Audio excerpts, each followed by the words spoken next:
সুপ্রিয় অষ্টম শ্রেণীর শিক্ষার্থীরা, আজকের এই ভিডিওতে আমরা দেখব যে তোমাদের বাংলা ভাষার জন্মকথা হুমায়ুন আজাদ এই গদ্যটি আমরা আজকের এই ভিডিওতে দেখব এবং তোমাদের এই গদ্য থেকে যে অনুশীলনীটি আছে সেটি আজকের এই ভিডিওতে আমরা সমাধান করব। তোমরা যারা এখন আমাদের চ্যানেলটি সাবস্ক্রাইব করা নাই, সাবস্ক্রাইব করে পাশেই থাকবে। আর যারা সাবস্ক্রাইব করেছো তাদেরকে অসংখ্য ধন্যবাদ। তোমাদের অষ্টম শ্রেণী প্রত্যেকটি সাবজেক্টের অনুশীলনী সমাধান আমাদের চ্যানেলে দেওয়া আছে এবং তোমাদের অর্ধবার্ষিক এবং বার্ষিক পরীক্ষার সুপার সাজেশন আমাদের চ্যানেলে দেওয়া আছে, সেখান থেকে তোমরা দেখে নিতে পারো। চলো আমরা দেখে যাই বাংলা ভাষার জন্মকথা। কোথা থেকে এসেছে আমাদের বাংলা ভাষা? ভাষা কি জন্ম নেয় মানুষের মতো, বা যেমন বীজ থেকে গাছ জন্মে তেমন ভাবে জন্ম নেয় ভাষা কি? না, ভাষা মানুষের বা তরুর মতো জন্ম নেয় না। বাংলা ভাষাও মানুষ বা তরুর মতো জন্ম নেয়নি, কোনো স্বর্গ থেকেও আসেনি। এখন আমরা যে বাংলা ভাষা বলি ১,০০০ বছর আগে তা ঠিক এমন ছিল না। ১,০০০ বছর পরও ঠিক এমন থাকবে না। ভাষার ধর্মই বদলে যাওয়া। বাংলা ভাষার আগেও এদেশে ভাষা ছিল। সে ভাষায় এদেশের মানুষ কথা বলতো, গান গাইতো, কবিতা বানাতো। মানুষের মুখে মুখে বদলে যায় ভাষার ধ্বনি, রূপ বদলে যায় শব্দের, বদল ঘটে অর্থের। অনেক দিন কেটে গেলে মনে হয় ভাষাটি একটি নতুন ভাষা হয়ে উঠেছে। আর সে ভাষায় বদল ঘটেই জন্ম হয়েছে বাংলা ভাষার। আজ থেকে ১০০ বছর আগেও কারো কোনো স্পষ্ট ধারণা ছিল না যে বাংলা ভাষার ইতিহাস সম্পর্কে। কেউ জানতো না কত বয়স এ ভাষার। সংস্কৃত ভাষার অনেক শব্দ ব্যবহৃত হয় এ বাংলা ভাষায়।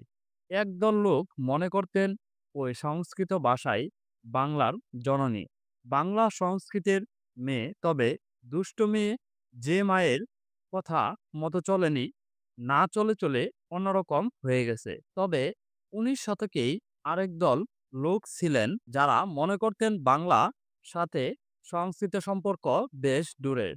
তাদের মতে বাংলা ঠিক সংস্কৃতের কন্যা নয়, অর্থাৎ সরাসরি সংস্কৃত ভাষা থেকে উৎপত্তি ঘটেনি বাংলার, ঘটেছে অন্য কোনো ভাষা থেকে। সংস্কৃত ছিল সমাজের উঁচু শ্রেণীর মানুষের লেখার ভাষা। তা কথ্য ছিল না, কথা বলতো মানুষেরা নানা রকম প্রকৃত ভাষায়। প্রাকৃত ভাষা হচ্ছে সাধারণ মানুষের দৈনন্দিন জীবনের কথ্য ভাষা। তারা বিশ্বাস করতেন যে সংস্কৃত থেকে নয়, প্রাকৃত ভাষা থেকেই উদ্ভূত ঘটেছে এ বাংলা ভাষার।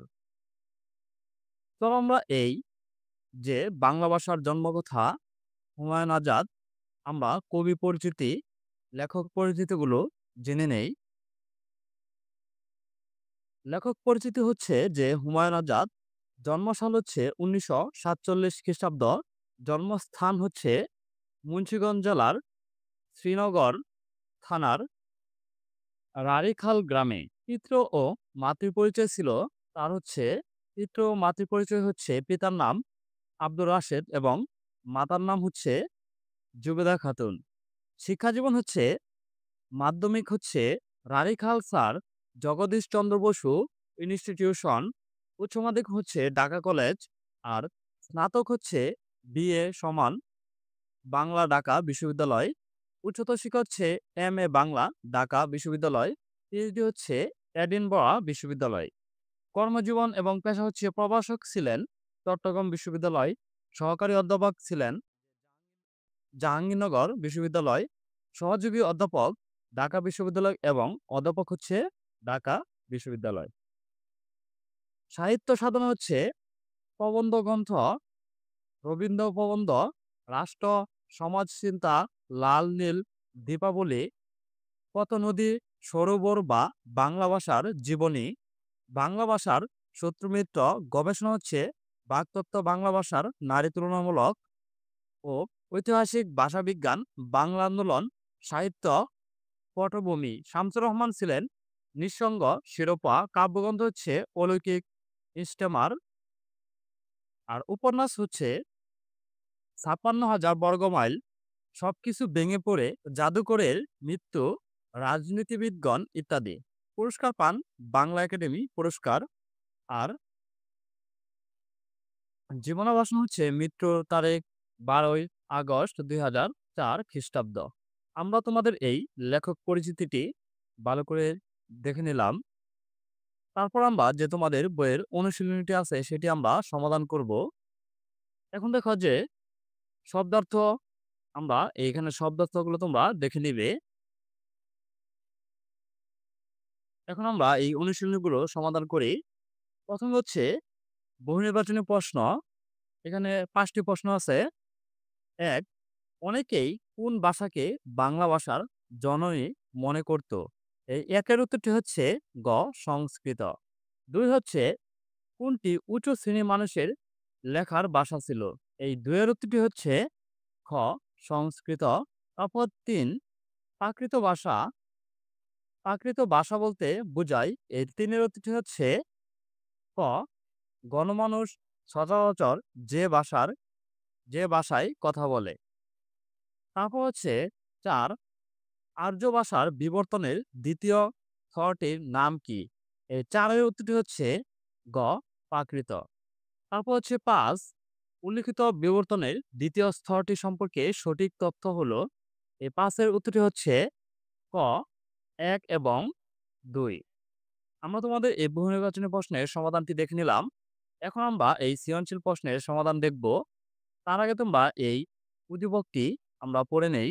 ইফতি প্রিয়া ৮ম শ্রেণীর ছাত্রী একদিন বাংলা ব্যাকরণের ভাষার বিভিন্ন বৈশিষ্ট্য পড়ার সময় দুটো বৈশিষ্ট্যের দিকে ওর নজর আটকে গেল। বৈশিষ্ট্য দুটি হলো ১ এবং এই ২। ভাষা যত কঠিন শব্দ দিয়েই শুরু হোক না কেন, ক্রমান্বয়ে ব্যবহারের ফলে তা সহজ ও সরল হয়ে উঠে। যেমন চক্র, চক্ক, চাকা, চর্মকার, চম্ম-আর, চম্মার, হস্ত, হোত, হাত ইত্যাদি। একসময় এরকম সরলীকরণ হতে হতে একটি নতুন ভাষার উদ্ভব হয়। ২ হচ্ছে কালের পরিক্রমায় একটি ভাষা স্থানিক ও কালিক বিভিন্ন বৈশিষ্ট্য ধারণ করে বহুরূপী হয়ে ওঠে। যেমন ইন্দো ইউরোপীয় ভাষাবংশ থেকে সারা পৃথিবীতে বর্তমানে প্রায় ৩,৫০০ মতো ভাষা ছড়িয়ে পড়েছে। ইক্থিবিয়া ভাবতে থাকে। এখন আমরা এই কয়রাতুটি দেখে নেব। ক. সংস্কৃত শব্দের অর্থ কি? চলো আমরা এই কয়রাতুটি দেখে নেই। সংস্কৃত শব্দের অর্থ বিধিবদ্ধ, পরিশীলিত এবং শুদ্ধ। আমরা তোমাদের এই কয়রাতুটি দেখে নিলাম। তারপর আমরা দেখব খ. একদল লোক বাংলাকে সংস্কৃতের মেয়ে মনে করত কেন? চলো আমরা এই ক্ষয়রতুটি দেখে নেই। ক্ষয়রতুটি হচ্ছে সংস্কৃত ভাষার প্রচুর শব্দ সরাসরি বাংলা ভাষায় ব্যবহৃত হওয়ার কারণেই একদল লোক বাংলা ভাষাকে সংস্কৃতের মেয়ে মনে করতেন। আজ থেকে ১০০ বছর আগেও কারো কোনো স্পষ্ট ধারণা ছিল না বাংলা ভাষার ইতিহাস সম্পর্কে। ফলে এ ভাষা জন্মের ইতিহাস নিয়েই ভাষাবিদদের মধ্যে নানা রকম ধারণা প্রচলিত ছিল। তবে একদল লোক মনে করতেন ওই সংস্কৃত ভাষায় বাংলা ভাষার জননী, বাংলা ভাষার সংস্কৃতির মেয়ে, কারণ সংস্কৃত ভাষা থেকে অনেক শব্দ ব্যবহৃত হয় বাংলা ভাষায়। সে কারণে অনেকে ভুলবশত বাংলাকে সংস্কৃতে মেয়ে মনে করতেন। আমরা তোমাদের এই ক্ষয়রতুটি দেখে নিলাম। তারপর দেখব আমরা গ. অনুচ্ছেদের ১ নং বৈশিষ্ট্যটির মধ্য দিয়ে বাংলা ভাষার জন্মকথা প্রবন্ধের কোন দিকটি প্রকাশ পেয়েছে ব্যাখ্যা করো। এই যে ১ নং আমরা যে পড়লাম যে ভাষা যত কঠিন দিয়ে শুরু হোক না কেন, ক্রমান্বয়ে ব্যবহার হলে তা সহজ ও সরল হয়ে ওঠে। চলো আমরা এই গয়রতুটি দেখে নেই। গয়রতুটি হচ্ছে অনুচ্ছেদের ক নং বৈশিষ্ট্যটির মধ্য দিয়ে বাংলা ভাষার জন্মকথা প্রবন্ধের যে দিকটি প্রকাশ পেয়েছে তা হলো ভাষার ধর্মই বদলে যাওয়া এবং মানুষের মুখে মুখে ব্যবহারের ফলে ভাষার ধ্বনি ও শব্দের রূপ বদলে যায়। বাংলা ভাষার জন্মকথা প্রবন্ধে বাংলা ভাষার উৎপত্তি সম্পর্কে আলোচনা করা হয়েছে। ভাষার ধর্মই হচ্ছে বদলে যাওয়া, মানুষের মুখে মুখে বদলে যায় ভাষার ধ্বনি। ভাষার ব্যবহৃত শব্দের পাশাপাশি শব্দের অর্থও বদলে যায়। একসময়ে মনে করা হ, হে, ত আকার বাংলা এসেছে সংস্কৃত থেকে এবং সংস্কৃত ছিল উঁচু শ্রেণীর মানুষের লেখার ভাষা। সাধারণ মানুষের কথা বলতে প্রাকৃত ভাষায় আর প্রাকৃত অপভ্রংশের মধ্য দিয়ে বাংলা ভাষার জন্ম। অপভ্রংশ হচ্ছে প্রাকৃত ভাষাগুলোর শেষের স্তর যা খুব বিকৃত হয়ে গেছে। উদ্দীপকে দেখা যায় পরিমিতা বাংলা ভাষা ব্যাকরণের ভাষা বৈশিষ্ট্য পড়ার সময় লক্ষ্য করে যে বাংলা ভাষার পরিবর্তনের মধ্য দিয়ে। আমরা তোমাদের এই গয়ের উত্তরটি দেখে নিলাম। তারপর আমরা দেখব ঘ ইফতিমিয়া পঠিত ২ নং বৈশিষ্ট্যটি বাংলা ভাষার জন্মগত প্রবন্ধের আলোকে বিশ্লেষণ করো। চলো আমরা এই ঘয়ের উত্তরটিও দেখে নেই।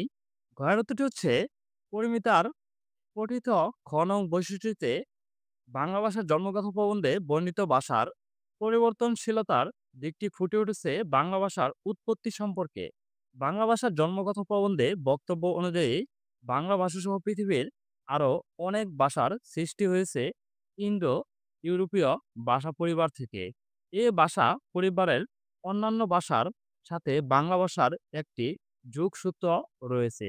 উদ্দীপকে খ নম্বর বৈশিষ্ট্যতে উল্লেখিত হয়েছে ভাষার উদ্ভব ও বিকাশের মৌলিক বিষয়টি। নির্দিষ্ট একটি ভাষা বংশ থেকে যেমন অনেক ভাষা সৃষ্টি হয়, তেমনি বিভিন্ন অঞ্চলের বৈশিষ্ট্য ধারণ করেও ভাষার মৌলিক পরিবর্তন ঘটে। অর্থাৎ স্থান ও কালের পরিবর্তনে ভাষার পরিবর্তনের কথা বলা হয়েছে। এসব বৈশিষ্ট্যকে ধারণ করে ভাষা ক্রমে ক্রমে বহুরূপী হয়ে ওঠে। নির্দিষ্ট একটি কেন্দ্র তথা ভাষা বংশ থেকে উৎপত্তি লাভ করে হাজার হাজার নতুন ভাষার। আলোচ্য প্রবন্ধে লেখক সে কথাই উত্থাপন করেছেন। তাই উল্লেখিত আলোচনার পরিপ্রেক্ষিতে বলা যায় যে পরিমিতার পঠিত খ নম্বর বৈশিষ্ট্যটি বাংলা ভাষার জন্মগত প্রবন্ধে বক্তব্য অনুযায়ী বাংলা ভাষার উদ্ভব ও বিকাশের হাজার বছরের ইতিহাসের দিকটি প্রকাশ পেয়েছে। আমরা তোমাদের এই গয়ের উত্তরটি দেখে নিলাম। ধন্যবাদ শিক্ষার্থীরা। আমরা তোমাদের এই অষ্টম শ্রেণীর বাংলা বাংলা ভাষার জন্মকথা হুমায়ুন আজাদ এই গদ্যটি থেকে তোমাদের অনুশীলনী সমাধান এবং লেখক পরিচিতি, সৃজনশীল সমাধান সেগুলো আমরা সবগুলো দেখে নিলাম। পরবর্তী ভিডিওতে আমরা দেখব যে জ্যান জেড এই গদ্যটি নিয়ে আমরা আলোচনা করব এবং তোমাদের অষ্টম শ্রেণীর প্রত্যেকটি সাবজেক্টের নমুনা প্রশ্ন এবং সবগুলো অনুশীলন আমাদের চ্যানেলে সমাধান দেওয়া আছে, সেখান থেকে তোমরা দেখে নিতে পারো। পরবর্তী ভিডিও সবার আগে পেতে চ্যানেলটি সাবস্ক্রাইব করে পাশেই থাকো। আর যারা সাবস্ক্রাইব করেছ তাদেরকে অসংখ্য ধন্যবাদ।